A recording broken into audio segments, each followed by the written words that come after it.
اعوذ باللہ من الشیطان الرجیم بسم اللہ الرحمن الرحیم رب اشرح لی صدری ویسر لی امری واحلل عقدۃ من لسانی یفقہوا قولی رب یسر ولا تعسر وتمم بالخیر الحمدللہ وکفی والصلاة والسلام علی عبادہ الذین اصطفیٰ خصوصاً علی خاتم النبیین محمد الامین وعلی آلہ وصحبہ اجمعین اما بعد فاعوذ باللہ من الشیطان الرجیم بسم اللہ الرحمن الرحیم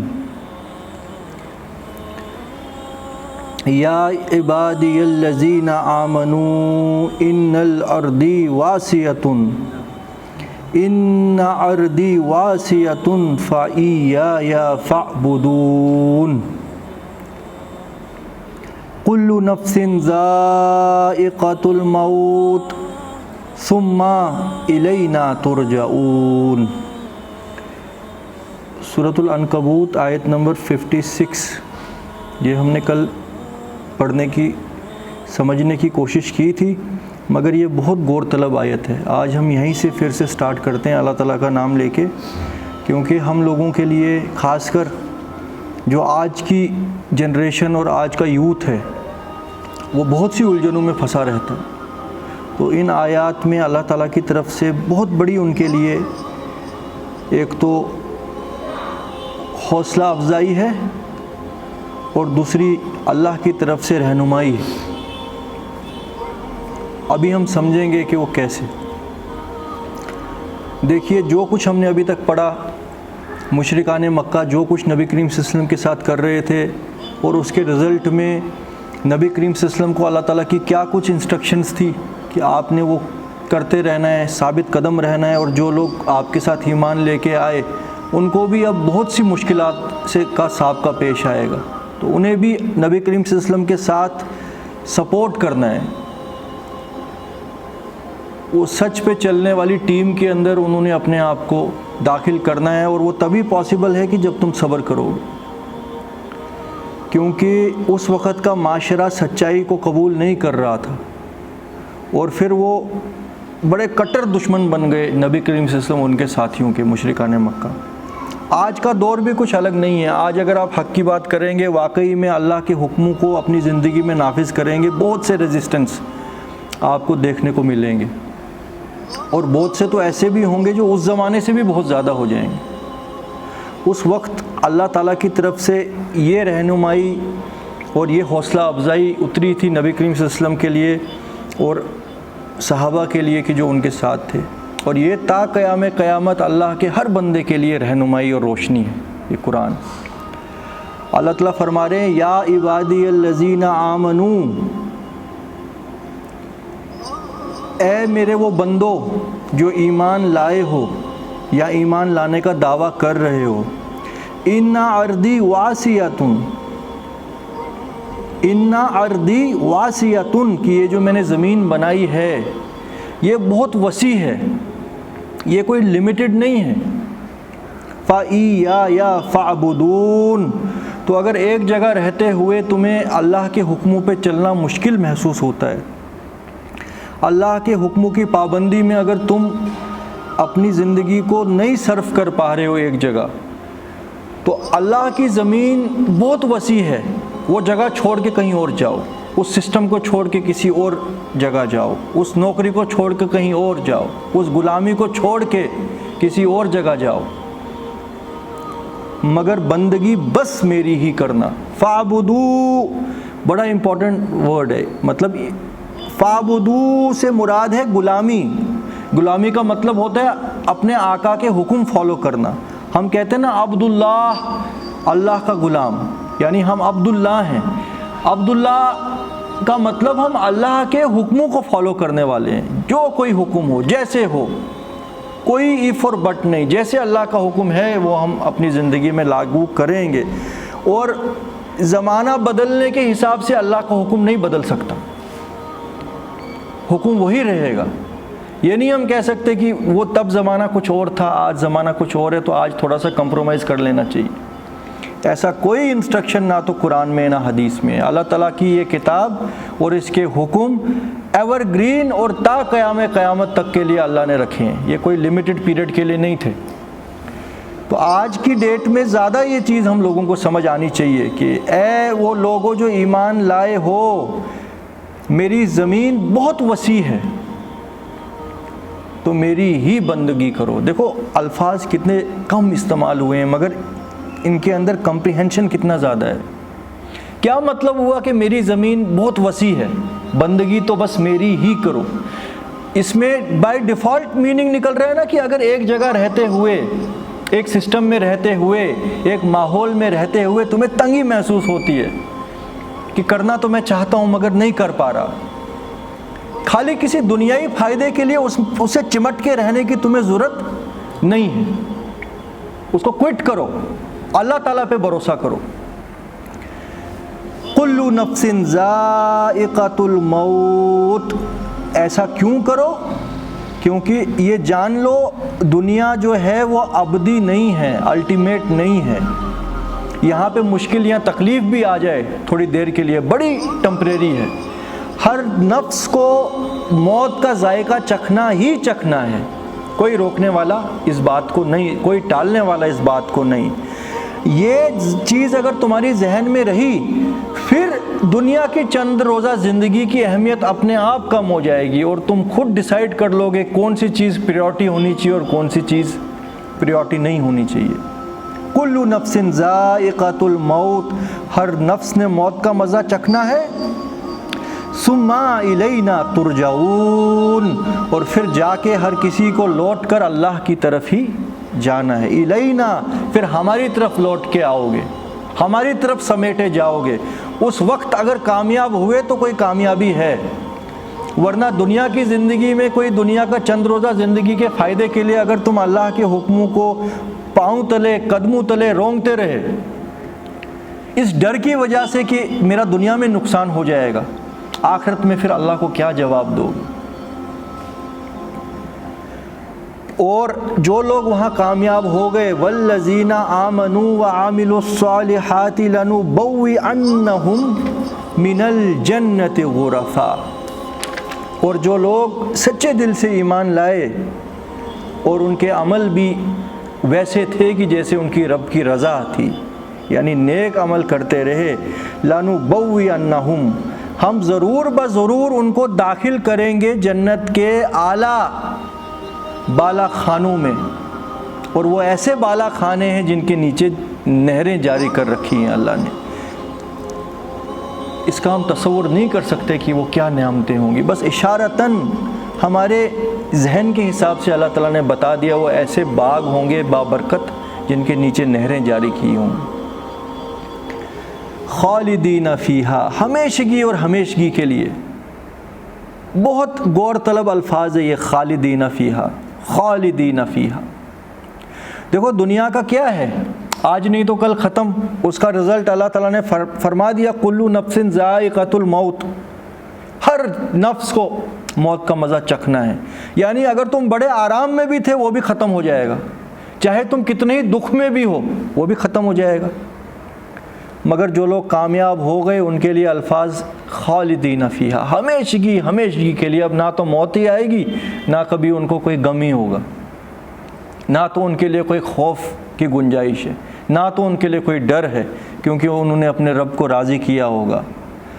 اس چیز کے لیے اللہ تعالیٰ فرما رہے نعم اجر، یہ ہے بہترین اجر، دس از دا بیسٹ رزلٹ. اجر العاملین، نیک عمل کرنے والوں کے لیے بہت بہترین ہے یہ، اگر واقعی تم عقل سے کام لو. اور یہ نیک لوگ کون ہیں؟ الذین صبروا وعلی ربہم یتوکلون، کہ جو لوگ صبر کرتے رہے، چاہے جو کوئی معاشرے کے انفلوئنسز ان کے اوپر پڑتے رہے، مگر انہوں نے اپنے جو قدم اللہ کے راستے میں جمائے تھے کبھی وہ قدم پیچھے نہیں لیے.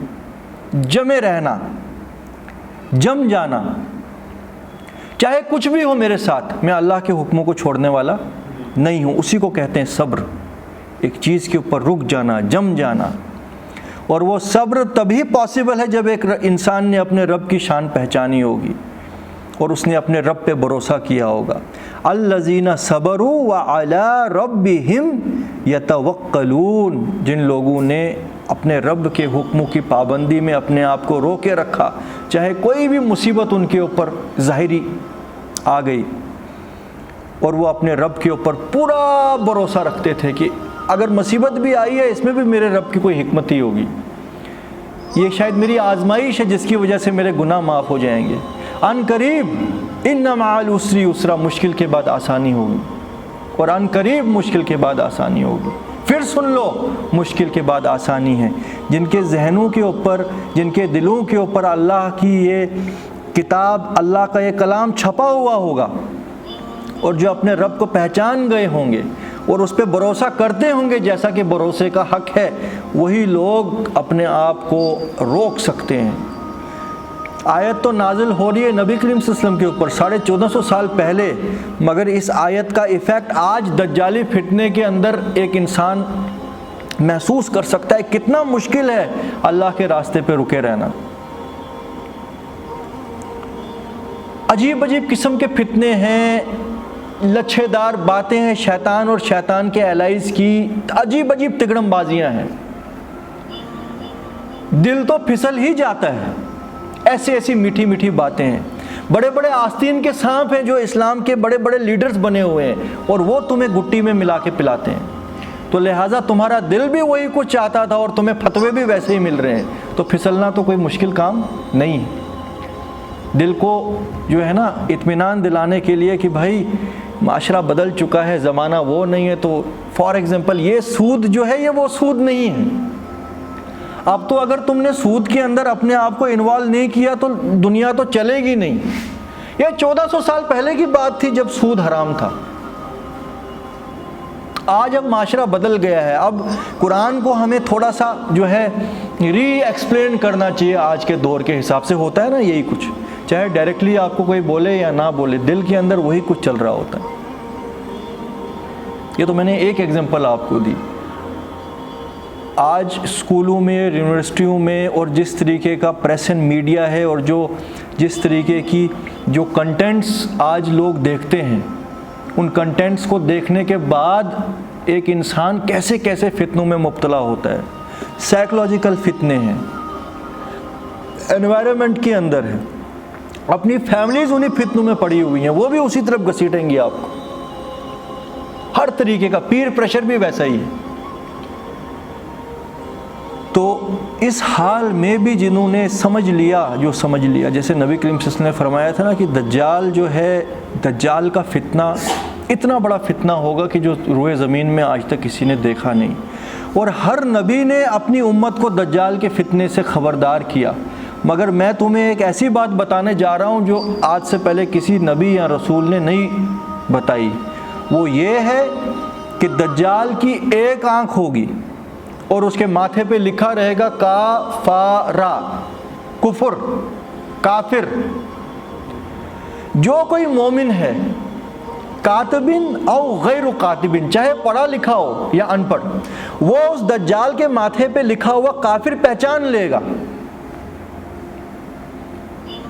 اور جو بیمار ہوگا، جس کے دل کے اندر منافقت کی بیماری ہوگی یا کافر ہوگا، وہ کفر نہیں پہچان سکتا ہے، چاہے وہ بہت بڑا پی ایچ ڈی ہو۔ یہاں سے کیا پتہ لگا کہ یہ وہ فتنے ہیں کہ جس سے بچنے کے لیے اللہ تعالیٰ ہی اپنے بندوں کو نور عطا کرے گا، اور وہ ان کو کرے گا جنہوں نے صبر کیا ہوگا، جنہوں نے اپنے امتحان میں ثابت قدم رہنے کی کوشش کی ہوگی، ورنہ تو میکسیمم آرگیومنٹ کرتے کرتے پھنس ہی جائیں گے دجال کے فتنوں میں، کیونکہ ان کو کفر نظر نہیں آئے گا، وہ اندھے ہوں گے سچائی پہچاننے کے لیے۔ اب جس کو نظر ہی نہیں کفر آ رہا ہے دجال کے ماتھے پہ یا دجال کے سسٹم میں یا دجال کی سویلائزیشن میں، ان کو تو لگے گا یار یہ تو بڑا اچھا انسان ترقی کر کر کے اس زبردست اب سسٹم میں پہنچ گیا، دیکھو کتنی خوشحالی ہو گئی ہے آج، ہے نا۔ پہلے جو ایک انار ہوتا تھا اتنا سا، آج ایک انار انجیکشن دے کے اتنا ہو گیا ہے، اس کے اندر نیوٹریشن ویلیو کیا ہے وہ کس کو پتہ، وہ تو بیماریاں، کینسر آپ ہی فرما رہے تھے نا، آج کل 5 اگر ہم ٹیسٹ کریں تو 3 کینسر کے نکل رہے ہیں، 2 کینسر کے نکل رہے ہیں. یہ انہی اناروں کا رزلٹ ہے جس کو دیکھ دیکھ کے ہم نے اپنی کانوں سے سنا ہے. کیا زمانہ آ گیا جی، پہلے جی دیکھنے کے لیے انڈے ہی نہیں ہوتے تھے، آج برائلر مرغیوں کے انڈے ہیں تو کیا خوشحالی آ گئی ہے زمانے کے اندر. تو مگر سلیم الفطرت آدمی اس انڈے کو ہاتھ بھی نہیں لگاتا نہیں نہ لگاتا، جبکہ کوئی اس کے بارے میں تھیوری نہیں ہوتی ہے کہ یہ حلال ہے یا حرام ہے، کوئی کہہ بھی نہیں سکتا، مگر دل ہی نہیں مانے گا کہ پکا اس کے اندر کچھ نہ کچھ گڑبڑ کی ہوگی، شیطانوں نے کوئی انجیکشن دے دے کے کوئی جینیٹیکل ماڈیفیکیشن کی ہوگی. تو لہٰذا جو نیچرل چیز نہیں ہے وہ ہمارے جسم کو بھی نہیں لگے گی، اس کا الٹا ہی اثر نکلے گا. تو مگر اگر بحثیں کر لو یہ انڈا جائز ہے یا ناجائز ہے، اس کا کوئی رزلٹ نکلے گا نہیں. مگر سمجھ گئے بچ جاؤ، نہ تو تم سمجھا پاؤ گے اب کسی کو. یہ روح کی بات ہوتی ہے. نغمہ وہی ہے، نغمہ جو دل سنے اور دل سنائے، دل کی بات دل تک جائے گی. جو زیادہ دماغ اپنا استعمال کریں گے بس وہ اسی شکنجے میں پھنس کے رہ جائیں گے. تو لہٰذا یہ اشارہ میں نے آپ کو بتایا اس حدیث کا کہ کفر لکھا رہے گا.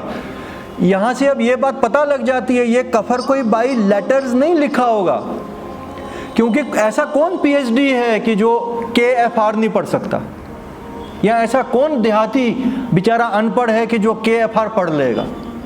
یہ کوئی لٹرل ایکسرسائز نہیں ہے، یہ روحانی نور ہوگا جو اللہ تعالیٰ عطا کرے گا اپنے بندوں کو. وہ کون بندے ہوں گے؟ الذین صبروا، جو صبر کرنے والے، جمنے والے، پھسلنے والے نہیں. وعلی ربہم یتوکلون، اور جو اپنے رب پہ بھروسہ کرنے والے ہیں. چھوٹی سی اس کی مثال ہے جی، نوکریاں نکلی ہوئی ہیں، سارے لوگ گئے ہوئے ہیں کہ ان کے بڑے بڑے منسٹروں کے قدم دبانے یا چاکریاں کرنے. آپ کو بھی بولا جا رہا ہے دیکھ اب کرنا پڑے گا، کچھ خرچنا پڑے گا، پوسٹیں نکلی ہوئی ہیں ورنہ مشکل ہے بہت، کیا کرے گا، پھاکے لگ جائیں گے. تو لہٰذا تو بھی قطار میں لگ، ان شیطانوں کو سجدے کر. وہ لٹرلی سجدہ نہیں ہے، انڈائریکٹلی تو سجدہ ہی ہے نا. مگر جس کے دل میں اللہ تعالیٰ کا خوف ہوگا، جس کو پتہ ہے ان اللہ یرزق من یشاء بغیر حساب، وہ کبھی اس قطار میں نہیں جائے گا. جس نے فتویٰ لینا ہے وہ جائے گا مفتی کے پاس، جناب سفارش کر کے نوکری لینا جائز ہے کہ نہیں ہے. وہ مولوی فتویٰ دے گا اگر تمہارا حق کوئی مار رہا ہے تو پھر اپنے حق کو بچانے کے لیے سفارش کرو، کان یہاں سے نہیں یہاں سے پکڑو. ہے نا یار، یہی سلسلہ ہے. فتویٰ بھی ہے، جائز بھی وہ قرار دے دیا گیا، مگر ایک مومن کا دل کبھی مانے گا نہیں. کچھ نظر نہیں آ رہا ہے، اللہ تعالیٰ خود رزق دے گا. تو الذین صبروا وعلی ربہم یتوکلون، یہ وہ لوگ ہیں جنہوں نے صبر کیا، جمے رہے، کسی بہاؤ میں بہے نہیں، اور اپنے رب کے اوپر انہوں نے پورا بھروسہ کیا کہ مجھے کسی دجال یا شیطان یا ان کے کسی چمچے کے آگے جھکنے کی ضرورت نہیں ہے. چاہے راستہ نظر آ رہا ہو یا نہ آ رہا ہو، میرے رب نے میرا سوچ کے رکھا ہوگا، جو اس کی مرضی میں اسی میں راضی. راضی برضائے رب، یہ کتنی بڑی نعمت ہے اگر کسی انسان کے دل میں آ جائے. جھکے گا وہ کسی کے آگے؟ یتوکلون کے اوپر سورۃ الطلاق کی وہ آیت یاد آئی آپ کو؟ وَمَن يَتَّقِ اللَّهَ يَجْعَل لَّهُ مَخْرَجًا وَيَرْزُقْهُ حَيْثُ لَا يَحْتَسِبُ وَمَن تَوَكَّلَ عَلَى اللَّهِ فَهُوَ حَسْبُهُ. جس کسی نے اللہ سے ڈر کے اللہ سے پرہیزگاری اختیار کی کہ میں ایسا کچھ نہ کروں کہ جو میرے رب کو ناراض کر دے، اللہ تعالیٰ ہر مصیبت سے نکلنے کے لیے راستہ پیدا کر دیں گے. یجعل لہ مخرجا ویرزقہ حیث لا یحتسب، اور اس کو ایسی جگہ سے رزق پہنچائیں گے کہ اس نے کبھی سوچا بھی نہیں تھا. آسمان پھٹ کے رزق اس کے لیے اترے گا، اللہ جہاں سے چاہے. یہ اسمال لیول والے بندے کی بات ہے کہ جس نے خالی اللہ کا خوف دل میں رکھا. مگر جو اللہ کا دوست ہے، وَمَن تَوَكَّلَ عَلَى اللَّهِ فَهُوَ حَسْبُهُ، اور رہا وہ انسان جس نے اپنے رب کو دوست بنا لیا اور اسی پہ بھروسہ کیا، تو وہ پائے گا اپنے رب کو کافی۔ پھر جس کے لیے رب کافی ہو جائے اور جس کی پشت پناہی پہ رب العالمین ہو، تو پھر اس کے لیے اور کس چیز کی کمی رہے گی؟ اللہ سے زیادہ کافی کون ہو سکتا ہے کسی بھی کام کے لیے؟ یہ ہے اللہ کی ایک کتاب، اس طرف اللہ کی کتاب ہم مسلمانوں کو بلا رہی ہے۔ مگر اللہ کے لیے اگر ہم اپنے گریبانوں میں جھانکیں، آج اپنی سوسائٹی، اپنے گاؤں، اپنے معاشرے کے اندر ہم دیکھیں ہم کن دروں کے آگے جھک رہے ہیں۔ 2 ٹکے کے چوروں کے اوپر امیدیں ہیں، انہی کے سلوگنز ہیں، انہی کے نعرے چل رہے ہیں، اور رب العالمین کو چھوڑا ہوا ہے، پوری کائنات کے رب کو، اس کو ٹائم پاس کرنے کے لیے رکھا ہے مسجد میں۔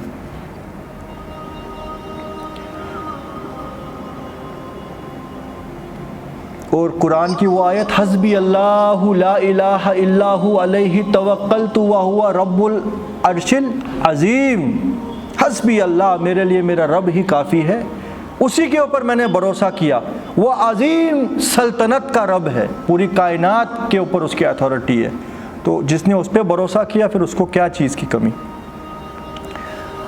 اچھا، اب دیکھیے آگے پیغام کیا آ رہا ہے۔ یہاں تک بات آ گئی، ایک انسان یہ سوچتا ہے نا یہ باتیں تو ٹھیک ہے مگر کھاؤں گا کیا؟ ارے پیٹ بھی تو لگا رکھا ہے اللہ نے، کچھ نہ کچھ تو کرنا پڑے گا ہی، یہ بھی تو ہے، دنیا بھی تو ہے، آخرت چلو ہے، مگر دنیا میں بھی تو کچھ نہ کچھ ہے نا، کیا کروں گا؟ میں تو بالکل کٹ کے الگ ہو جاؤں گا پھر اگر یہ امپلیمنٹ کرنا پڑے تو مجھے تو پھاکے لگ جائیں گے۔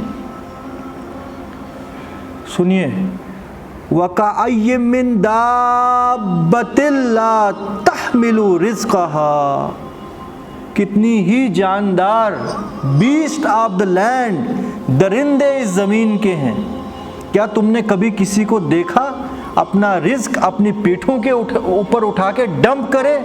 مطلب کل کے بارے میں، رزق کے بارے میں کبھی وہ سوچے؟ کیا تم نے دیکھا آج تک؟ اللہ یرزقھا و ایاکم، ارے اللہ ہی ان کو بھی رزق دیتا ہے، اگر ان کو دیتا ہے تو تم تو انسان ہو، تمہیں کیوں نہیں دے گا؟ تمہیں بھی دے گا۔ وَهُوَ السَّمِيعُ الْعَلِيمُ، اور ایسا نہیں ہے کہ تمہارا پیٹ جو ہے بھوک کی وجہ سے ختم ہو رہا اور کسی کو پتہ ہے، وہ ایسا بادشاہ نہیں ہے، بادشاہ حقیقی کہ تمہاری جان بھی نکل گئی اس کو پتہ نہ چلا، وہ سب کچھ سننے والا، سب کچھ جاننے والا، السمیع العلیم۔ یہ زمین اور آسمان سے باہری الفاظ ہیں یہ، کہ میرا باس ہے، میں بھوکا ہوں، کیا پتہ اس کو پتہ ہوگا کہ نہیں، میں اس کے لیے جان دے رہا ہوں اور وہ میرا خیال بھی نہیں رکھتا۔ یہ ہے دنیا کے باس جن کو پلیز کرتے رہتے ہیں لوگ۔ برٹش امپائر میں ان کی جو سلطنت تھی، دا گریٹ برٹین جس کو کہا جاتا تھا، وہاں پہ بادشاہ کا ایک وزیر ہوتا تھا۔ اس وزیر کا جنرلی مزاج کیسا ہوتا ہے؟ وزیر ہو گیا یا کوئی چمچہ، یہاں آج ان کا مزاج کیا ہوتا ہے؟ اپنے باس کی بالکل بٹرنگ کر کے رکھنا اور ان کو پلیز۔ اسی طریقے سے وہ بادشاہ بھی وہی کچھ کرتا رہا۔ اچھا، وہ وزیر وہی کچھ کرتا رہا۔ اب ایک وزیر تو نہیں ہے، اس کے جیسے تو 100 مردود ہیں جو اس کی جگہ جانا چاہتے ہیں، ہے نا؟ سیکٹری کو پرنسپل سیکٹری بننا ہے تو وہ اس کی ٹانگ کھینچتے رہیں گے۔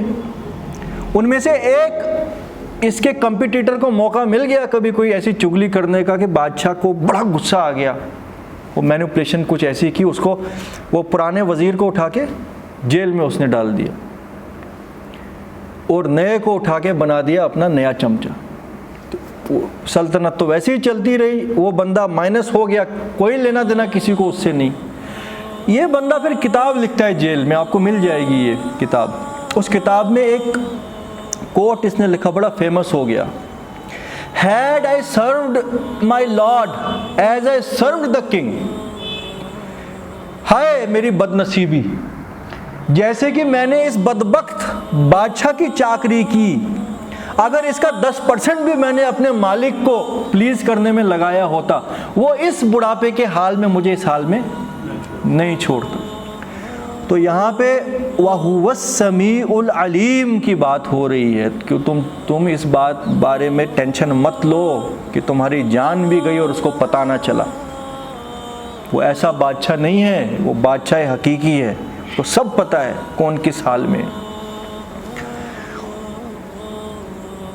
وَلَئِن سَأَلْتَهُمْ من خلق السماوات والارض وسخر الشمس والقمر ليقولن اللہ۔ اگر ان لوگوں سے، جنرلی انسانیت سے، محمد تم پوچھو کہ کون ہے کہ جس نے پیدا کیا آسمانوں کو اور زمین کو، اور کون ہے جس نے مسخر کر رکھا سورج اور چاند کو۔ یہ زمین اور آسمان کا یہ نظام، یہ کمپلیکیٹڈ، اتنا بھاری بھرکم، یہ میگا یونیورس جو بنا ہے، جس کے اندر ایک ایک ڈسٹنس، ایک ایک سینٹی میٹر کیلکولیٹڈ ہے اور بیلنس کے ساتھ ہے۔ زمین اور سورج کے بیچ کا ڈسٹنس اگر 1 سینٹی میٹر کم ہو جائے تو آپ ذرا اسٹڈی کر کے دیکھیے کیا کچھ حال ہوگا دنیا میں لائف کا۔ لائف پاسبل نہیں ہے۔ اگر 1 سینٹی میٹر ڈسٹنس بڑھ جائے پھر بھی دنیا بالکل پاسبل نہیں ہے، بالکل فریز ہو جائے گی، اور اگر قریب ہو جائے تو پھر تو بسم ہو جائے گی۔ یعنی 1 سینٹی میٹر کا فرق نہیں ہے، ایگزیکٹ ڈسٹنس ہے جتنا ہونا چاہیے تھا دنیا کے اندر انسان کے امتحان کے لیے زندگی چلتی رہے اس میں۔ تو اگر تم کسی سے بھی پوچھو، آپ بھی ٹرائی کر کے پوچھو، اپنے کسی غیر اسلامی دھرم کو فالو کرنے والے ساتھی کو پوچھو یہ زمین آسمان کس نے بنائی، بولے گا پرمیشور نے۔ فرقہ پرست مسلمانوں سے پوچھو، ہر فرقے والا بولے گا کہ اللہ نے، کوئی نہیں بولے گا گنج بخش نے یا خواجہ، پتہ نہیں کون کون سے نام ہیں، مجھے تو یاد بھی نہیں ہے، خواجہ غلام علی تو خواجہ پتہ نہیں کون کون، کوئی نہیں نہ بولے گا۔ سچ میں یہ کوئی، میں آپ سے ایسے نہیں، سب یہی بولیں گے نا۔ اسی طریقے سے غیر مسلم بھی بولیں گے پرمیشور نے، ایشور نے۔ والقمر لَيَقُولُنَّ اللَّهُ، تو ضرور بضرور ان کی زبان سے ایشور، پرمیشور، اللہ ہی نکلے گا۔ فَعَنَّا يُؤْفَكُونَ، تو جب خود ان کی دل سے یہ بات نکل رہی ہے تو پھر کیوں نہیں اپنے رب کو پہچانتے؟ کہاں پلٹے جاتے ہیں، کہاں سے مڑ جاتے ہیں پھر یہ، پھر ٹیڑے کیوں ہو جاتے ہیں؟ کسی غیر مسلم سے پوچھو زمین اور آسمان کس نے بنائی، پرمیشور نے، ایشور نے، تو پرمیشور اور ایشور کے تو حکم مانتا ہے؟ نہیں، وہ وہاں پہ زیرو ہوگا، نہیں مانتا۔ تو کہاں سے الٹے پھر جاتے ہو؟ کسی فرقہ پرست مسلمان کو پوچھو زمین اور آسمان کس نے بنائی، اللہ نے، پھر تو کس کے آگے سجدہ کر رہا ہے؟ صفر، آنسر میں زیرو ہی ہوگا، وہاں کچھ نہیں رزلٹ ہے۔ فَعَنَّا يُؤْفَكُونَ، تو تم کہاں الٹے پھرے جاتے ہو؟ اللہ یبسط الرزق لمن یشاء من عبادہ ویقدر لہ، اللہ اپنے بندوں میں سے، اپنی مخلوق میں سے جس کے لیے چاہے رزق کو بڑھا دیتا ہے، فراخ کر دیتا ہے، رزق کے جو دہانے ہیں کھول دیتا ہے جس کے لیے چاہے، وَيَقْدُرُ لَهُ، اور جس کے لیے چاہے تو تھوڑا سا ٹائٹ کر دیتا ہے، ریسٹرکٹ کر دیتا ہے۔ یہ اس کی ایبسولوٹ حکمت ہے، یہ اللہ جانے۔ یہ اللہ نے جو زمین اور آسمان کا نظام چلانا ہے، یہ اس کو مد نظر رکھتے ہوئے اللہ کی اپنی منشا ہے کہ سارے لوگ ایک لیول پہ نہیں ہیں، ہر کسی کو الگ الگ سٹیجز میں رکھا ہے اللہ تعالیٰ نے، تاکہ دنیا کا نظام چلتا رہے۔ سورۃ الزخرف کے اندر ایک آیت ہے، اللہ تعالیٰ فرماتے ہیں اگر زمین کے اندر نظام امبیلنس ہونے کا اندیشہ نہ ہوتا تو ہم اپنے نافرمان لوگوں کو اتنا دنیا کے اندر رزق دیتے کہ ان کی کھڑکیاں اور دروازے سب سونے اور چاندی کی ہوتے۔ کن کو دیتے؟ نافرمانوں کو۔ سمجھ رہے ہیں؟ مطلب یہ حیثیت دنیا کے مال کی کہ نافرمانوں کو اللہ تعالیٰ اتنا دیتا کہ کھڑکیاں اور دروازے تک سونے کی۔ زخرف کا مطلب ہوتا ہے خزانہ، سونا کے ہوتے، اسی کے اوپر سورہ کا نام رکھا ہوا ہے، یعنی اس کی حیثیت کچھ نہیں ہے۔ وہ تو ہم نے اچھے سے ڈسکس کر لیا، کل نفس ذائقۃ الموت، چند روزہ زندگی ہے، 40 50 60 سال کی، کچھ کی تو اس سے بھی کم، تو اس میں چاہے تم نے سونے کی سیڑھیاں بھی بنائی ہو، مگر قبر میں جاؤ گے اس میں سے کچھ ساتھ لے کے نہیں جاؤ گے نا، تو کیا فائدہ ایسی چیز کا کہ جو اتنی ٹیمپریری ہو۔ تو اگر یہاں چھپر میں بھی رہنا پڑے، مٹی کے گھر میں بھی رہنا پڑے، مگر اگر تم نے اپنے رب کو اس حال میں خوش کیا ہو، وہ کامیابی ہے۔ اگر محل میں بھی ہو اور نافرمان ہو، ساتھ لے کے عذاب ہی جا رہے ہو تم اپنے قبر میں۔ تو اللہ تعالیٰ بھی یہاں فرما رہے کہ اللہ تعالیٰ جس کے لیے چاہتا ہے رزق کو دنیا میں بڑھا دیتا ہے، جس کے لیے چاہتا ہے گھٹا دیتا ہے۔ ان اللہ بکل شیء علیم، کیونکہ اللہ خوب جانتا ہے، ہر چیز کا علم رکھتا ہے، میں نے کس کو کس حال میں رکھنا ہے۔ وَلَئِن سَأَلْتَهُم مَّن نَّزَّلَ مِنَ السَّمَاءِ مَاءً فَأَحْيَا بِهِ الْأَرْضَ مِن بَعْدِ مَوْتِهَا لَيَقُولُنَّ اللَّهُ، اور اگر پھر تم ان ناشکروں سے، انسانوں سے پوچھو کہ کس نے آسمان سے بارش برسائی اور پھر اس بارش کے ذریعے سے لاکھوں کروڑوں سالوں سے یہ سائیکل چل رہا ہے، رین کا، رین واٹر سائیکل جو چل رہا ہے، اس کو کون کنٹرول کیے ہوئے؟ اگر ایک سال بارش نہ ہو زمین کے اوپر کہیں، ساری انسانیت ختم ہو جائے گی، کیونکہ ساری فصلیں ختم ہو جائیں گی، کوئی نباتات زمین کے اوپر پنپ نہیں پائے گی۔ تو مگر لاکھوں کروڑوں سالوں میں ایک سال ایسا نہیں ہوا کہ جب بالکل ڈیڈ ہو جائے آسمان اور زمین کی بارش کا نظام۔ کتنا کمپلیکیٹڈ نظام ہے۔ اگر ان سے پوچھو کہ یہ بارش کون برساتا ہے اور اس کے ذریعے سے مردہ پڑی ہوئی زمین کو کون زندہ کرتا ہے، لَيَقُولُنَّ اللَّهُ، تو ان کو بٹ نیچرل ان کی زبان سے یہی آئے گا، جس کے اندر تھوڑی بھی عقل ہوگی، ایشور، پرمیشور، پرماتما، اللہ، مالک، یہی آئے گا نا۔ قُلِ الْحَمْدُ لِلَّهِ، اے نبی ان سے کہو کہ تمام تعریف اللہ کی ہے، بل اکثرهم لا یعقلون، مگر اکثر لوگ عقل سے کام نہیں لیتے۔ وَمَا هَذِهِ الْحَيَاةُ الدُّنْيَا إِلَّا لَهْوٌ وَلَعِبٌ، اور جہاں تک دنیا کی زندگی کا سوال ہے، یہ سوائے کھیل اور تماشا اور ڈسپشن کے اور کچھ نہیں۔ دیکھو دنیا کی زندگی کی حیثیت، بار بار ہم پڑھ رہے ہیں سورۃ العنکبوت، لاسٹ کے 2 رکوع، دنیا پرستی کی بیماری اگر کسی کے دل کے اندر ہے نا، وہ بار بار گردان کرے اس سورہ کی، ہو سکتا ہے کہ اللہ تعالیٰ اس کے دلوں کو شفا، ایسے دلوں کو شفا بخشے اور وہ سچائی کو سمجھ جائیں۔ اور یہ دنیا کی زندگی سوائے کھیل اور تماشے، لہوون، کھیل کود کے، کچھ نہیں۔ وَإِنَّ الدَّارَ الْآخِرَةَ لَهِيَ الْحَيَوَانُ، اصل میں تو بے شک آخرت کا گھر ہی اصل زندگی ہے۔ لَوْ كَانُوا يَعْلَمُونَ، کاش کہ یہ سچائی یہ جان لیں، اور اگر جان گئے تو ان کے راستے درست ہو جائیں اور یہ اس راستے پہ چل پڑے کہ جہاں پہ اپنے رب کی خوشنودی حاصل کرنے کی کوشش کرے۔ سبحان اللہ و بحمدہ، سبحان اللہ العظیم۔ اللہم صلی اللہ سیدنا محمد وعلی آل سیدنا محمد کما صلیت علی ابراہیم وعلی آل ابراہیم انک حمید مجید۔